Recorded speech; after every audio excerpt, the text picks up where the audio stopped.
నమస్కారం వార్తలకు స్వాగతం. ముందుగా ముఖ్యాంశాలు. మంత్రి పొన్నం ప్రభాకర్ ప్రెస్ మీట్, పలు అంశాలపై వివరణ.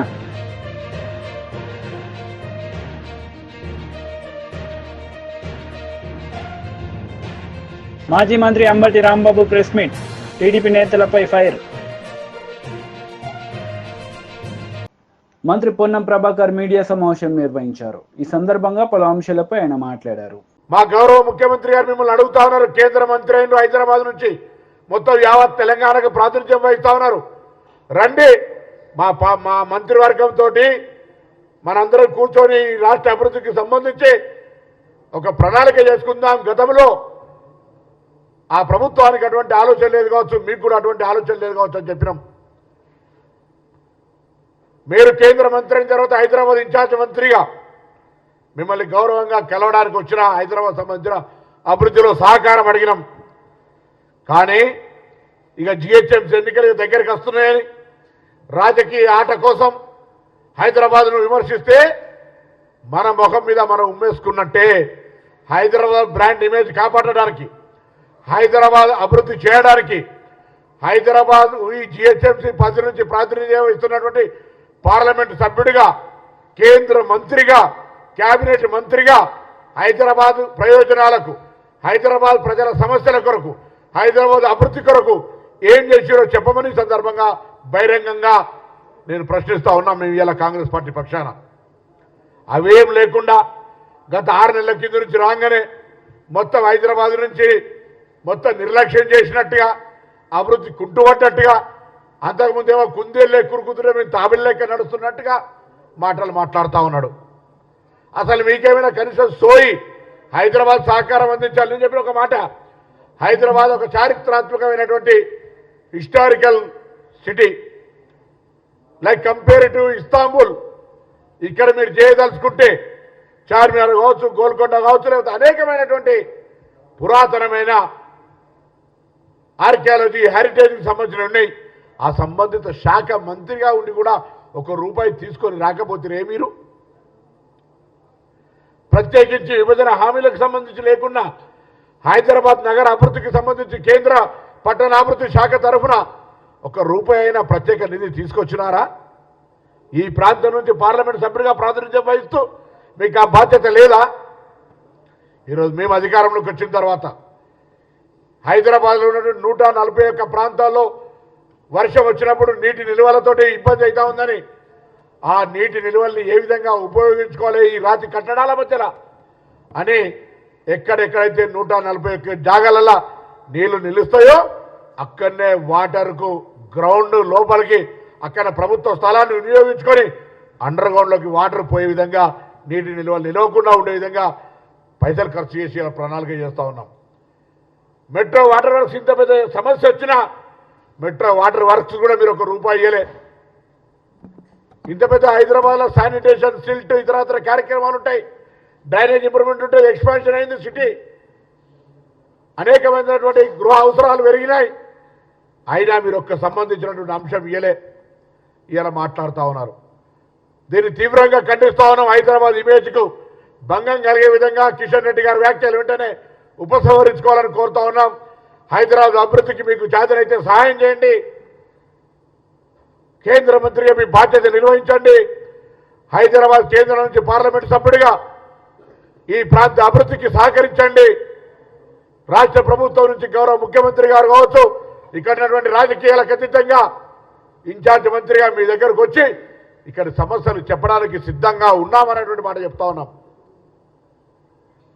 మీరేం చేయరు. ఎన్నికల రాజకీయం కొరకు, వాతావరణాన్ని కలుషితం చేయడానికి, లబ్ధి పొందడానికి రాజకీయంగా తప్ప. ఇవాళ ఇక్కడ పెద్ద గాంధీ హాస్పిటల్ ఉంది, రండి.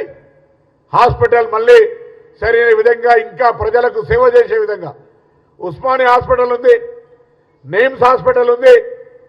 రండి, ప్రభుత్వ పరంగా వైద్యాన్ని హైదరాబాద్ ప్రజలకు దగ్గరగా తీసుకుపోయేటువంటి ప్రయత్నం చేద్దాం. ఒక ప్రత్యేక ప్యాకేజీ ఇదండి.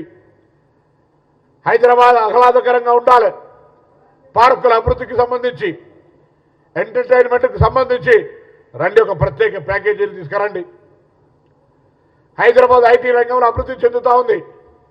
పెరుగుతున్నటువంటి అవసరాలు రవాణా సౌకర్యానికి అనుగుణంగా ఇన్ఫ్రాస్ట్రక్చర్ క్రియేట్ చేసుకోవడానికి ప్రత్యేక నిధులు ఇవ్వండి. హైదరాబాద్ మీద శ్రద్ధ ఉంటే అవేం చేయకుండా ఊరికేనే మాట్లాడితే ఎవరు చూస్తూ ఊరుకోరు.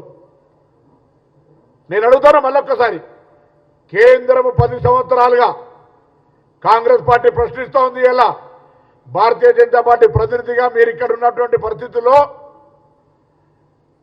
10 సంవత్సరాలుగా తెలంగాణకు, అందులో హైదరాబాద్కు మీరు ఏం తెచ్చిరో చెప్పండి. కాంగ్రెస్ పార్టీ ప్రశ్నిస్తూ ఉంది కిషన్ రెడ్డి గారిని. హైదరాబాద్ అభివృద్ధికి స్థానిక పార్లమెంటు సభ్యుడిగా, మంత్రిగా హైదరాబాద్ను అభివృద్ధి చేయడానికి అవకాశం వచ్చినటువంటి శాఖను గత 5 సంవత్సరాలు నిర్వహించినటువంటి మీరు ఏం చేసినారో చెప్పండి. ఉపాధి అవకాశాలను మెరుగుపరిచే స్కిల్ డెవలప్మెంట్కి ఏమైనా స్కీమ్ తెచ్చిండ్రా? ఇన్ఫ్రాస్ట్రక్చర్ క్రియేట్కి ఏమైనా స్కీమ్ తెచ్చిండ్రా? ఉమెన్ ఎంపవర్మెంట్కి ఏమైనా స్కీమ్ తెచ్చిండ్రా? మైనార్టీ ఎస్సీ బీసీ వెల్ఫేర్కి ఏమైనా తెచ్చిండ్రా? ₹1 తేని మీకు హైదరాబాద్కు నిర్లక్ష్యానికి గురైందనేటువంటి హక్కు ఉందా అని అడుగుతా ఉన్నాం. స్మార్ట్ సిటీలో లేదు, అమృత్ పథకంలో లేదు, స్పెషల్ ప్యాకేజీలో లేదు, ప్రాజెక్టు వైజ్ లాభం చేసేది లేదు. హైదరాబాద్ ప్రజలకు చట్టరీత్యా వచ్చే 15th ఫైనాన్స్ తప్ప ₹1 కూడా హైదరాబాద్ సాకారం చేయని కేంద్ర ప్రభుత్వం, ఆ కేంద్ర ప్రభుత్వంలో మంత్రి హైదరాబాద్ బ్రాండ్ ఇమేజ్ దెబ్బతీసే విధంగా మాట్లాడితే చూస్తూ ఊరుకోం. బరాబర్ 6 నెలలైంది మా గవర్నమెంట్ వచ్చి. 6 నెలల హైదరాబాద్లో అనేక సందర్భాల్లో జిహెచ్ఎంసీ లేదా హైదరాబాద్ కలెక్టరేట్ సమీక్షలు చేసి అనేకమైనటువంటి అంశాలకు సంబంధించి పారదర్శకంగా ప్రజల ఆకాంక్షలకు అనుగుణంగా ప్రజాపాలనతో మా ప్రభుత్వం ముందుకు పోతా ఉంది. చేతనైతే కేంద్ర ప్రభుత్వం సహకారం చేయి, లేదా మౌనంగా ప్రేక్షకుల్లాగా ఏ విధంగానైతే గతంలో ఉన్నావో అదేవిధంగా ఉండు తప్ప ప్రభుత్వాన్ని విమర్శించే ప్రయత్నం చేయమని చెప్పి కోరుతాను.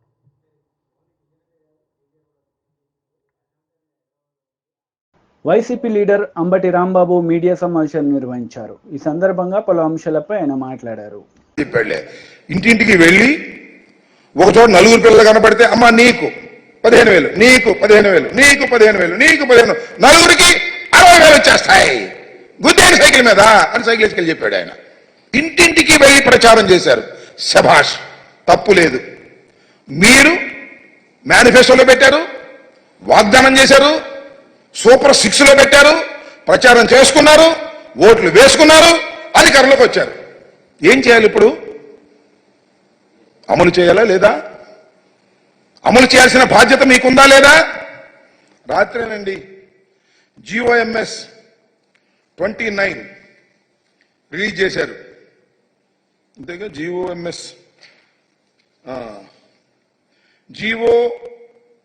నెంబర్ 29 రిలీజ్ చేశారు. దానిలో ఏమి రాశారో, ఏమి జీవోలో ఇచ్చారో రాష్ట్ర ప్రజానీకం తెలుసుకోవాలని ఈ సందర్భంగా మనవి చేస్తున్నా. దానికోసమే ప్రత్యేకంగా చెప్పడం కోసం ఈ ప్రెస్ మీట్ పెట్టామని కూడా మనవి చేస్తున్నాం వైఎస్ఆర్ కాంగ్రెస్ పార్టీ తరఫున. ఆ జీవోలో ఉన్నటువంటి అంశాలు ఒక్కసారి హైలైట్ చేద్దాం. చూడు, ఆ పైన ఉన్నాయి చూడండి. As a part of government issued flagship program, the government under Talliki Vandanam scheme is providing financial assistance of 15,000 rupees per annum, shabash, to each mother or recognized guardian who is below poverty. Sorry, adi below. Each mother, not each student. ప్రతి తల్లికి 15,000 రూపాయలు ఇస్తారు. ఎలాగా? జగన్మోహన్ రెడ్డి గారు ఎలా ఇచ్చారో అలాగే ఇస్తారు. ఒక తల్లి 2 బిడ్డల్ని స్కూలుకు పంపితే 30,000 ఇవ్వరు. 3 పిల్లల్ని పంపితే 45,000 ఇవ్వరు. 4 పిల్లల్ని పంపితే 60,000 ఇవ్వరు. ఎంతమంది పిల్లల్ని పంపినా 15,000 రూపాయలే ఇస్తారు. ఏంటిది? What is this? ఇది సూపర్ 6 కాదే? సూపర్ మోసం కాదా అని అడుగుతా ఉన్నా. ఇది తల్లికి వందనమా? కాదే. తల్లికి మోసం కాదా అని అడుగుతా ఉన్నా నారా చంద్రబాబు నాయుడు గారు. అదేవిధంగా కూటమి నాయకులు ఆలోచన చేయమని మనవి చేస్తున్నా. ఇవాళ మీరు చేసినటువంటి పని ఎంత దారుణమైనటువంటి అంశం అంటే, ఎంతమంది ఉన్నారండి తల్లులు ఈ రాష్ట్రంలో? మా లెక్క ప్రకారం లాస్ట్ టైం ఇప్పుడు పెరుగుంటారు 42,61,965 మంది తల్లులు 2023లో ఆ తల్లుల ఖాతాల్లో జగన్మోహన్ రెడ్డి గారు వేశారు 6,392 కోట్ల రూపాయలు ఆ రోజున వేయటం జరిగింది. అంతమంది తల్లుల్ని మోసం చేయటం కాదా అని అడుగుతా ఉన్నా నారా చంద్రబాబు నాయుడు గారు. అసలు నాకు తెలియక అడుగుతలే. ఇచ్చిన వాగ్దానాన్ని నిలబెట్టుకుంటే ఆయన నారా చంద్రబాబు నాయుడు ఎందుకు అవుతాడు? మరెవరో అయ్యేవాళ్ళు. నేను చాలా సందర్భాల్లో చెప్పా, గతంలో కూడా ఎన్నికలకు ముందు, ఇచ్చిన ప్రతి వాగ్దానాన్ని నిలబెట్టుకున్న మొనగాడు జగన్మోహన్ రెడ్డి. ఇచ్చిన ప్రతి వాగ్దానాన్ని తుంగలో తొక్కిన మోసగాడు నారా చంద్రబాబు నాయుడు అని మనవి చేశాను. ప్రజలు మరి రిసీవ్ చేసుకోలేదో, మరి ఏం జరిగిందో మాకు తెలియదు. కానీ నాకు తెలియగలుగుతాను, ఆయన చంద్రబాబు నాయుడు గారు ఇంత పచ్చి మోసం రాష్ట్రంలో నువ్వు చేస్తున్నావంటే ఏం చెప్పాలని నేను అడుగుతా ఉన్నా. ఇది చంద్రబాబు నాయుడు గారికి అలవాటే, కొత్త ఏం కాదు. అలవాటు పడిన వ్యక్తే మోసం చేయటంలో బాగా అలవాటు పడినటువంటి వ్యక్తి. రైతులకు రుణమాఫీ చేస్తానని చెప్పి రుణమాఫీ ఎగ్గొట్టినటువంటి వ్యక్తి. దీనికి సమాధానం చెప్పవలసినటువంటి బాధ్యత కూటమికి ఉంది అని మనవి చేస్తున్నాం. ఇంత పచ్చి మోసాన్ని ఎలా ప్రజలు భరిస్తారో చెప్పాలి. ఇలాంటి తప్పుడు వాగ్దానాలు ఇచ్చి నేను చెప్తున్నా, జగన్మోహన్ రెడ్డి గారు ఏం చెప్పారు అమ్మఒడి కార్యక్రమంలో? అయ్యా, అమ్మఒడి సక్సెస్ఫుల్గా అమలు చేశాం, మళ్ళా అమలు చేస్తాం.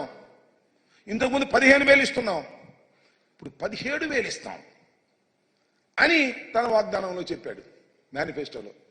ఎందుకంటే రాష్ట్ర ఆర్థిక పరిస్థితి తెలుసు, జగన్మోహన్ రెడ్డి గారికి తెలుసు, చంద్రబాబు నాయుడు గారికి తెలుసు. కానీ చంద్రబాబు నాయుడు గారు అంటే పని అయిపోయింది, పర్లేదు అని మీకు తెలుసు కదా. చాలా సామెతలు ఉన్నాయి.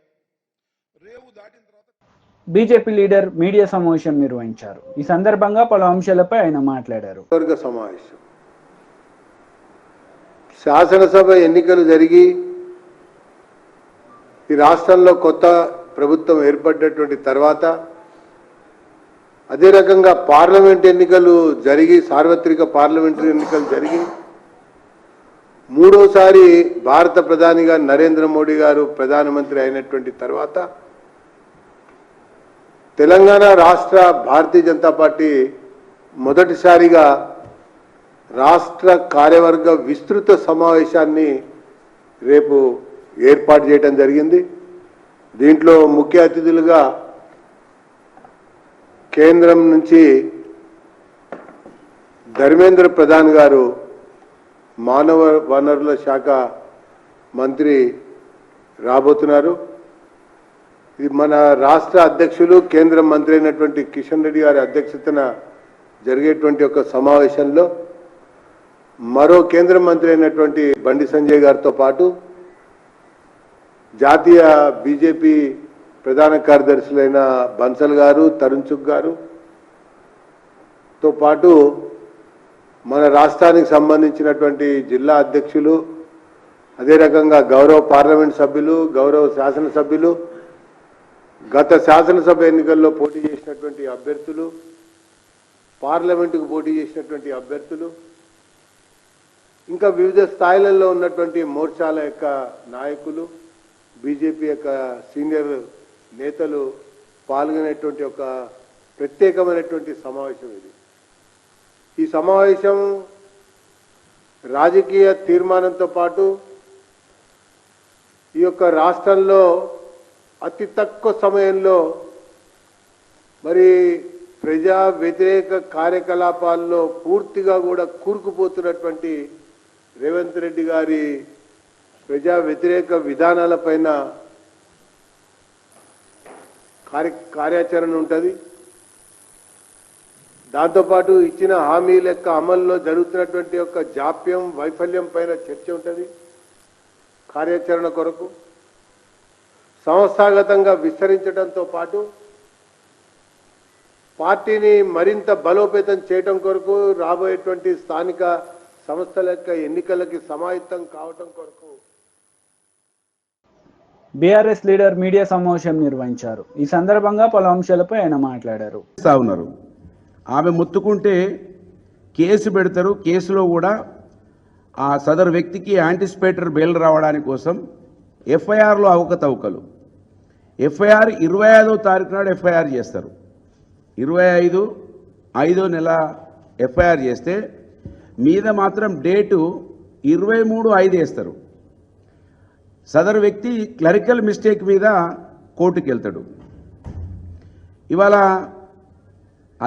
ఇదే దుద్దిల్లా మంత్రి ఎమ్మెల్యే ఈయన సారు ఎంత స్మార్ట్గా ఉంటాడంటే ఈయన అధికారంలో లేనప్పుడు అధికారంలో ఉన్నప్పుడు ఈయన లీలలు మామూలుగా ఉండే. హైదరాబాద్లో ఈయన మాత్రం చాలా మంచివాడు, ఎర్రగా ఉన్నాడు, సౌమ్యుడు, గొప్పవాడు అని కీర్తించే వాళ్ళు చాలామంది ఉంటారు.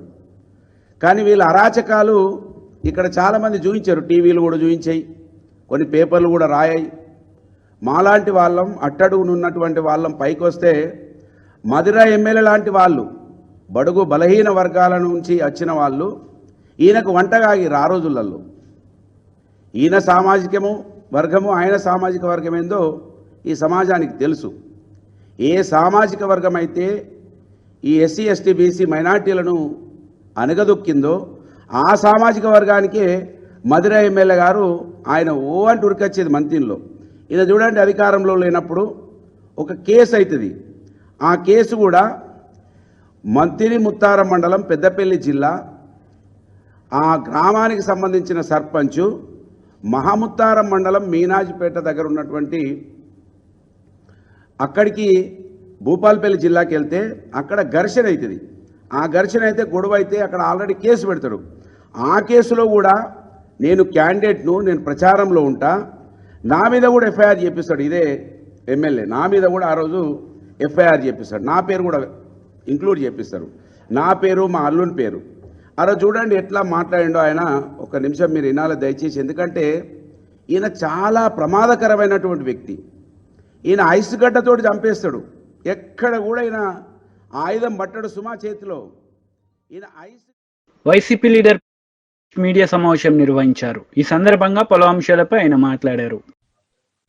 మీకు ఏదన్నా ఆధారం పబ్లిక్ గా బాబు గారు, లేకపోతే ఇక్కడ ఎంపీలుగా నేను, లేకపోతే అనకాపల్లి ఎంపీ రమేష్ గారు, లేకపోతే ఇక్కడ ఎమ్మెల్యేలు పల్లా శ్రీనివాస్ గారు, పంచకల్ రమేష్ గారు ఏదైనా వచ్చి ఎప్పుడన్నా ఎక్కడ అన్నారా?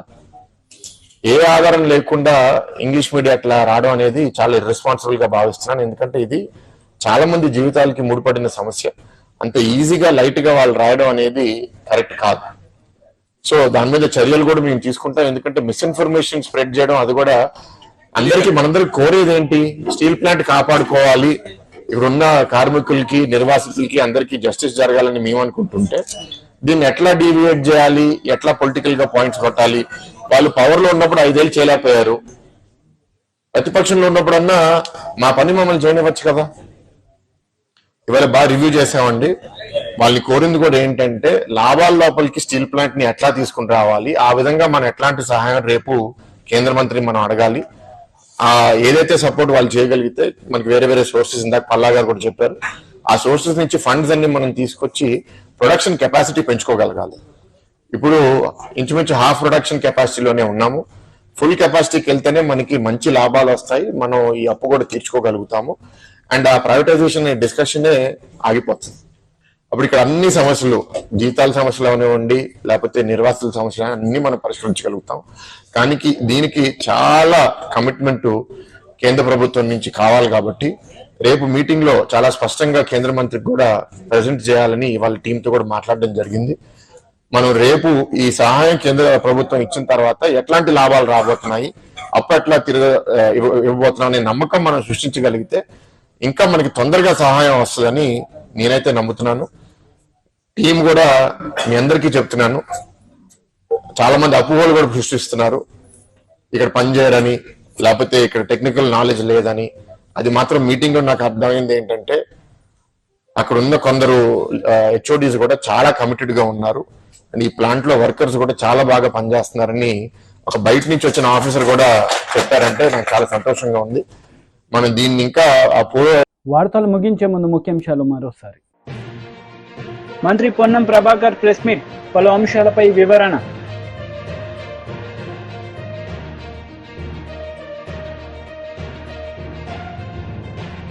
మాజీ మంత్రి Ambati Rambabu press meet, TDP నేతలపై ఫైర్. ఈ వార్తలు ఇంతటితో సమాప్తం. తిరిగి ప్రసారమయ్యే వార్తలు మళ్ళీ కలుద్దాం. అంతవరకు సెలవు. నమస్తే.